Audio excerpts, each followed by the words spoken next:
আজ সারা বিশ্বের কোটি কোটি মানুষ ক্রিস্টিয়ানো রোনালদোকে ইতিহাসের অন্যতম সেরা ফুটবলার হিসেবে চেনে।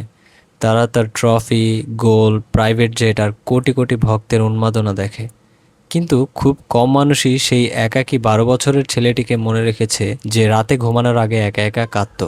একবার কল্পনা করুন, আপনার বয়স মাত্র 12 বছর। আপনি একটা ছোট্ট ব্যাগ গোছালেন, মাকে জড়িয়ে ধরে বিদায় জানালেন, আর একটা প্লেনে চড়ে বসলেন। আপনি নিজেও জানেন না আবার কবে বাড়ি ফিরবেন। এটা কোনো ছুটি না, আপনি একটা স্বপ্নের পেছনে ছুটতে গিয়ে পরিবারকে রেখে যাচ্ছেন। সেই ছোট্ট ছেলেটি আর কেউ ছিল না, সে ছিল ক্রিস্টিয়ানো রোনালদো। পর্তুগালের একটা ছোট্ট দ্বীপ মাদেইরাতে জন্ম হয়েছিল তার। জীবনটা মোটেও সহজ ছিল না। পরিবারে অনেক অভাব ছিল। একটা ছোট্ট ঘরে তারা থাকতেন। তার বাবা মা দিনরাত কঠোর পরিশ্রম করতেন। কিন্তু রোনালদো যখন থেকে হাঁটতে শিখেছেন তখন থেকেই তিনি কেবল একটা জিনিসই চাইতেন, ফুটবল। স্কুলে যাওয়ার আগে তিনি খেলতেন, স্কুল থেকে ফিরে তিনি খেলতেন। কাছাকাছি একটা ফুটবল থাকলে রোনালদো অনেক খুশি থাকত। খুব দ্রুতই মানুষ তার মধ্যে বিশেষ কিছু লক্ষ্য করল। প্রতিভা তো ছিলই, কিন্তু আসল ব্যাপারটা ছিল ফুটবলের প্রতি তার পাগলামিতে। তার বয়স যখন কেবল 12 বছর, তখন পর্তুগালের অন্যতম বড় ফুটবল ক্লাব স্পোর্টিং সিপি তাকে লিসবনে তাদের যুব একাডেমিতে যোগ দেওয়ার জন্য আমন্ত্রণ জানায়। শুনে মনে হচ্ছিল এটা জীবনের সবচেয়ে বড় সুযোগ, কিন্তু একটা বড় সমস্যা ছিল। লিসবন মোটেও কাছাকাছি কোনো জায়গা ছিল না। মাদেইরা থেকে এর দূরত্ব ছিল প্রায় 1000 কিলোমিটার। রোনালদো যদি এই সুযোগটি লুফে নিতে চান, তবে তাকে ছাড়তে হবে তার বাবা মা, ভাই বোন, অর্থাৎ তার চেনা জানা সবাইকে। ভেবে দেখুন, মাত্র 12 বছর। অন্য যে কোনো শিশু হলে হয়তো সরাসরি না বলে দিত, কিন্তু ক্রিস্টিয়ানো রোনালদো না বলেননি। প্রথম কয়েকটা মাস যে কতটা কষ্টের ছিল তা কেউ কল্পনা করতে পারবে না। প্রতিটা দিন, প্রতিটা মুহূর্ত সে বাড়িকে মিস করত। মায়ের কথা মনে করে মাঝে মাঝেই সে কান্না করত। মাদেইরা দ্বীপের আঞ্চলিক টানের কারণে তার কথা বলার ধরন অন্য ছেলেদের চেয়ে একটু আলাদা ছিল। আর এই নিয়ে বাকি ছেলেরা তাকে নিয়ে হাসাহাসি করত, খ্যাপাতো। যে কোনো সাধারণ বাচ্চার জন্য এই কারণটাই যথেষ্ট ছিল সব কিছু ছেড়ে বাড়ি ফিরে যাওয়ার।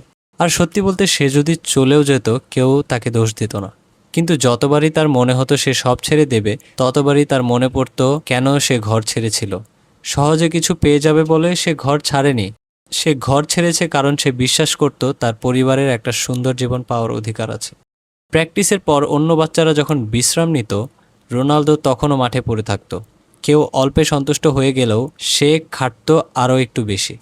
প্রতিটা দিন সে নিজেকে গতকালের চেয়ে আরেকটু উন্নত করার চেষ্টা করত। এরপর তার বয়স যখন মাত্র 15 বছর, জীবন তাকে আবারও একটা কঠিন পরীক্ষায় ফেলল। ডাক্তাররা জানালেন রোনালদোর হার্টে একটা সমস্যা আছে যার নাম ট্যাকিকার্ডিয়া। ফুটবল না খেললেও সাধারণ অবস্থাতে তার হৃদস্পন্দন অনেক বেড়ে যেত। একটা বড় আশঙ্কা তৈরি হলো যে তার ফুটবল ক্যারিয়ার হয়তো শুরু হওয়ার আগেই শেষ হয়ে যাবে। একটা সার্জারির প্রয়োজন ছিল। ভাগ্যবশত সার্জারিটি সম্পন্ন হয় সফলভাবে। আর তার ঠিক কয়েকদিন পরেই ক্রিস্টিয়ানো রোনালদো আবারও ফিরে আসে প্র্যাকটিসের মাঠে। কেউ তাকে জোর করে পাঠায়নি, কারণ সে নিজেই তার স্বপ্নের সাথে কোনো আপোষ করতে চায়নি। কয়েক বছর পর ম্যানচেস্টার ইউনাইটেড তাকে সাইন করে, এরপর রিয়াল মাদ্রিদ, তারপর জুভেন্টাস।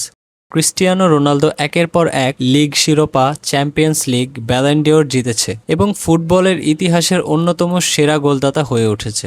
মানুষ প্রায় জিজ্ঞেস করে, রোনালদোর সফলতার রহস্যটা কি? সেটা কি শুধুই প্রতিভা? হয়তো সামান্য একটু, কিন্তু প্রতিভা কাউকে 12 বছর বয়সে ঘর ছাড়তে বাধ্য করে না, আর হার্ট সার্জারির কয়েকদিন পরেই মাঠে ফিরিয়ে আনে না। যা ক্রিস্টিয়ানো রোনালদোকে সবার চেয়ে আলাদা করেছে তা হলো কঠিন সময়ে তার নেওয়া সঠিক সিদ্ধান্তগুলো।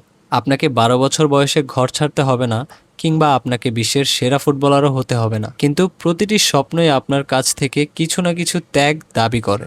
কখনো সেটা আপনার আরামায়েশ, কখনো আপনার সময়, আর কখনো কখনো সেটা হলো কেউ বিশ্বাস না করলেও নিজের ওপর বিশ্বাস রেখে লড়াই চালিয়ে যাওয়ার সাহস।